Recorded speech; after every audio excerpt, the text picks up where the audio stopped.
নমস্কাৰ আপোনালোকক স্বাগতম জনাইছো আমাৰ শিক্ষামূলক ইউটিউব চেনেলটোলৈ তো বহুত দিনৰ পৰা আপোনালোকে কমেন্ট সেকশনত জনাইছিলে যে বায়োলজিৰ লগতে ফিজিক্সৰ কেমিষ্ট্ৰি তো ভিডিঅ'সমূহ আমি প্ৰতিদিনে দিব পৰা নাই তাৰ বাবে দুখিত আপোনালোকে যিমান পাৰে নিজে চেষ্টা কৰিব আৰু এনচিইআৰটি বেসড নিজে কোৱেশ্যনসমূহ সলভ কৰিবলৈ চেষ্টা কৰিব আপোনালোকৰ হায়াৰ সেকেন্ডাৰী লেভেলৰ যেহেতু এক্সাম পতা হ'ব অল Srimanta Sankardev university of health সায়েন্সৰ বিএসসি নাৰ্ছিঙৰ পৰা ধৰি বি ফাৰ্ম ডি ফাৰ্ম লগতে আপোনালোকৰ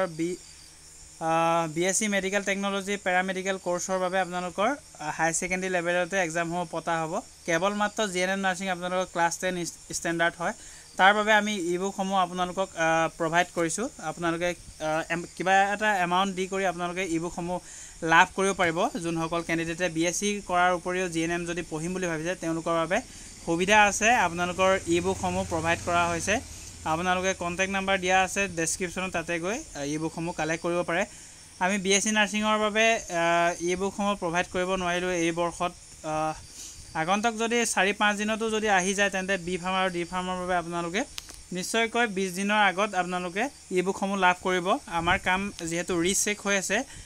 বিএসসি নাৰ্ছিঙৰ বাবে আশা কৰিছো আপোনালোকে এই বৰ্ষত এই বুকখন যদি পাৰে ল'ব পাৰিব যদি নোৱাৰে তেন্তে একো আপত্তি নাই আপোনালোকে এনচিইআৰটি বেসড হাই সেকেন্ডাৰী লেভেলৰ গুটেখিনি পঢ়ি থাকিলে হৈছে আৰু বিএসসি মেডিকেল টেকনলজি আৰু পেৰামেডিকেল কোৰ্সৰ বাবে বিশেষকৈ বুকখন উলিওৱা হৈছে ৰিচেক হৈ আছে যেতিয়া সম্পূৰ্ণ হ'ব মই ভিডিঅ'ত আপোনালোকক জনাই দিম যে আপোনালোকে ডি ফাৰ্ম বি ফাৰ্ম লগতে বিএসসি নাৰ্ছিং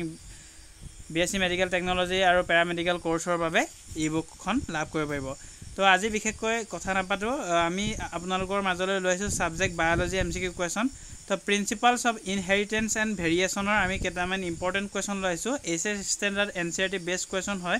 এনেকুৱা প্ৰশ্ন আহিব যেটা আপোনালোকৰ এক্সামত আৰু এই ধৰণে আপোনালোকে কোৱেশ্যনসমূহ প্ৰিপেয়াৰ কৰি যাব তো বেছি দিন নাই আপোনালোকৰ 9 তাৰিখে যেহেতু বিএসসি নাৰ্ছিঙৰ এক্সাম আছে তো তাৰ প্ৰতি লক্ষ্য ৰাখি আমি আপোনালোকৰ মাজলৈ এইকেদিন যিমান পাৰো প্ৰতিদিনে দুটাকৈ ক্লাছ দিবলৈ চেষ্টা কৰিম আজি যেহেতু এটাই হ'ব আপোনালোকৰ বায়োলজি আৰু লগতে নেক্সট ক্লাছ আপোনালোকৰ ইংলিছৰ মক টেষ্ট আছে ইংলিছৰ মক টেষ্টটো আপোনালোকে সম্পূৰ্ণকৈ দি ল'ব তো ফাৰ্স্ট কোৱেশ্যন আৰম্ভ কৰিছো বায়োলজি সেকশনৰ প্ৰিন্সিপাল অফ ইনহেৰিটেন্স এণ্ড ভেৰিয়েচনৰ তো তাৰ পিছতে আপোনালোকৰ প্ৰায় 8:30-9 মান বজাত আপোনালোকৰ ইংলিছৰ মক টেষ্ট ক্লাছ হ'ব বা আপোনালোকে এক্সামটো দিব মক টেষ্ট হিচাপে দিব চেষ্টা কৰিব তো এনসাৰ আমি কমিউনিটি গাইডলাইনত আপোনালোকৰ এনসাৰখিনি দি দিম তাতে পোষ্ট কৰিম আপোনালোকে মিলাই ল'ব যে কিমান শুদ্ধ কৰিব পাৰিলে তো পিছত বাৰু জনাম হেতু কেনেকৈ কৰিব তো আজি সিৰিজটো আৰম্ভ কৰিছো স্কিপ নকৰি গোটেইখিনি চাব আৰু যিমান পাৰে বন্ধুসকলে শ্বেয়াৰ কৰিবলৈ নাপাহৰিব আৰু যদিহে আপোনালোকে এতিয়ালৈকে হোৱাটছআপ গ্ৰুপত জয়েন হোৱা নাই তেন্তে আপোনালোকে জয়েন হ'ব তাতে আমি ক্লাছ কি হ'ব সকলোবোৰ আপডেটসমূহ দি থাকোঁ তো আপোনালোকে নিশ্চয়কৈ গম পালে biology MCQ question chapter principles of inheritance and ভেৰিয়েচনৰ হয় তো গোটেইখিনি আপোনালোকে চাবলৈ চেষ্টা কৰিব প্ৰথম কোৱেশ্যন দি আছে a woman has an X linked condition on one of her X chromosomes this chromosome can be inherited by তো এগৰাকী মহিলাৰ X ক্ৰমোজমৰ এটা X লিংকত অৱস্থা আছে এই ক্ৰমোজমটো উত্তৰাধিকাৰী সূত্ৰে লাভ কৰিব পাৰে কোনে বুলি কৈছে তো অপচন দি আছে অনলি ডাটাৰ্স কেৱল ছোৱালী অনলি সন্স কেৱল পুত্ৰ both sons and daughters only grandchild তো কোনে লাভ কৰিব সেই এগৰাকী মহিলাৰ X ক্ৰমোজমটো তো প্ৰথমটো কোৱেশ্যন আপোনালোকক কমেন্টত জনাবলৈ চেষ্টা কৰিব প্ৰথমে তো মক টেষ্ট হিচাপে দিব চেষ্টা কৰিব টোটাল কেটা কোৱেশ্যন আমি লৈ আহিছো সেই কেটাৰ ভিতৰত আপোনালোকে কেটানো শুদ্ধ কৰিবলৈ নিজে শেষত স্কোৰসমূহ জনাবলৈ নাপাহৰিব তো এগৰাকী মহিলা এক্স ক্ৰমোজমৰ এটা এক্স লিংকত অৱস্থা আছে সেই ক্ৰমোজমটো উত্তৰ কোনে লাভ কৰিব বুলি কৈছে তো অপচন কেইটা চাই শুদ্ধটো জনাব তো ইয়াৰে কাৰেক্ট আনসাৰ হ'ব option number C both sons and daughters তো হেতু আপোনালোকৰ কোনবা পুত্ৰই পাব পাৰে বা ছোৱালী হলে ছোৱালীয়ে পাব পাৰে তো both হ'ব তো কেৱল যে ছোৱালীয়ে পাব বা কেৱল পুত্ৰই পাব হেতু কথা নহয় both sons and daughters পাব পাৰে তো অপচন সি ইজ কাৰেক্ট তো এই ধৰণৰ কোৱেশ্যন দেখা যাব আপোনালোকৰ নেক্সট কোৱেশ্যন দি আছে a disease caused by an autosomal primary non disjunction is তো অটোসোমেল প্ৰাইমেৰী নন ডিসজাংচনৰ ফলত হোৱা ৰোগ হল কি হয় তো ডাউনছ সিনড্ৰম ক্লিনেফেল্টাৰ্ছ সিনড্ৰম নে টাৰ্নাৰ সিনড্ৰম নে সিকল সেল এনিমিয়া তো কোনটো হ'ব আপোনালোকৰ যেহেতু অসমীয়া মিডিয়ামতো বা ইংলিশ মিডিয়াম বোথ ল্যাঙ্গুৱেজত এক্সামত আহিব হে গতিকে মই বোথ ল্যাঙ্গুৱেজতে কোৱেশ্চন সমূহ দিব চেষ্টা কৰিছো কেনে পাইছে জনাবলৈ নাপাহৰিব আৰু এই ধৰণৰ নেক্সট আপোনালোকৰ topic wise chapter wise MCQ লাগে নালাগে আপোনালোকে কমেন্ট জনাবলৈ নাপাহৰিব তো যেহেতু আপোনালোকৰ বিএসসি নাৰ্ছিঙৰ বিশেষ দিন কেইটামানহে আছে হে গতিকে এই দিন আপোনালোকে ফাইনালি যিমান পাৰে ক্লাছসমূহ ল'ব লগতে এনসিআৰটি বেস কোৱেশ্চনসমূহ কৰি থাকিব তো শুদ্ধটো জনাব ইয়াৰে প্ৰথমে মই কমে যেহেতু আপোনালোকৰ ৰাইট এনসাৰটো তো তাৰ পিছত আপোনালোকে যদি পাৰে প্ৰথমে এনসাৰ দিব চেষ্টা কৰিব তো 2 নম্বৰটো কাৰেক্ট এনসাৰ হ'ব আপোনালোকৰ option A down syndrome option A is correct next question 3 number আছে which one from those given below is the period for Mendel's hybridization experiments তো তলত দিয়াবোৰৰ ভিতৰত কোনটো মেন্ডেলৰ সংকৰণৰ পৰীক্ষাৰ বাবে সময়কাল বুলি কৈছে তো মেন্ডেলৰ সংকৰণৰ পৰীক্ষাৰ বাবে সময়কাল কোনটো তো শুদ্ধটো প্ৰথমে জনাব আৰু ইয়াৰ পিডিএফ যদি লাগে আপোনালোকে WhatsApp গ্ৰুপত জয়েন হ'ব পাৰে বা টেলিগ্ৰাম চেনেলত জয়েন হ'ব পাৰে মই ডেসক্ৰিপচনৰ লিংক দি দিম তাতে ক্লিক কৰি আপোনালোকে জয়েন হ'ব আপোনালোকে পিডিএফ সমূহ লাভ কৰিব পাৰিব তো তলৰ কোনটো মেন্ডেলৰ সংকৰণৰ পৰীক্ষাৰ বাবে সময়কাল বুলি কৈছে শুদ্ধটো জনাব তো কাৰেক্ট আনসাৰ হ'ব আপোনালোকৰ অপচন নাম্বাৰ এ 1856 চনৰ পৰা 1863 চনলৈ মেন্ডেলৰ সংকৰণৰ পৰীক্ষাৰ বাবে সময়কাল আছিল বুলি কৈছে option A is correct next the mechanism that causes a gene to move from one linkage group to another is called তো জিন এটা লিংকেজ গ্ৰুপৰ পৰা আন এটা লিংকেজ গ্ৰুপলৈ যোৱা ব্যৱস্থাটোক কি বুলি কৈছে ইনভাৰ্সন ডুপ্লিকেশন ট্ৰান্সলোকেশন নে ক্ৰসিং ওভাৰ তো জিন এটা লিংকেজ গ্ৰুপৰ পৰা আন এটা লিংকেজ গ্ৰুপলৈ যোৱা ব্যৱস্থাটো কি কোৱা হয় শুদ্ধটো জনাব প্ৰথমে আপোনালোকে কমেন্টত জনাবলৈ চেষ্টা কৰক তো সেই ব্যৱস্থাটো কোৱা হয় বা জিন এটা লিংকেজৰ পৰা আন এটা লিংকেজলৈ গ্ৰুপলৈ যোৱা ব্যৱস্থাটো কোৱা হয় ট্ৰান্সলোকেশন তো option C is correct C হ'ব C is correct translocation next question 5 number দিয়া আছে a true breeding plant is এটা প্ৰকৃত প্ৰজনন উদ্ভিদ হল তো one that is able to breed on its own যেটো নিজাববীয়াকৈ প্ৰজনন কৰিবলৈ সক্ষম produce due to cross pollination among unrelated plants অসংলগ্ন উদ্ভিদৰ মাজত ক্ৰছ পৰাগযোগৰ বাবে উৎপাদিত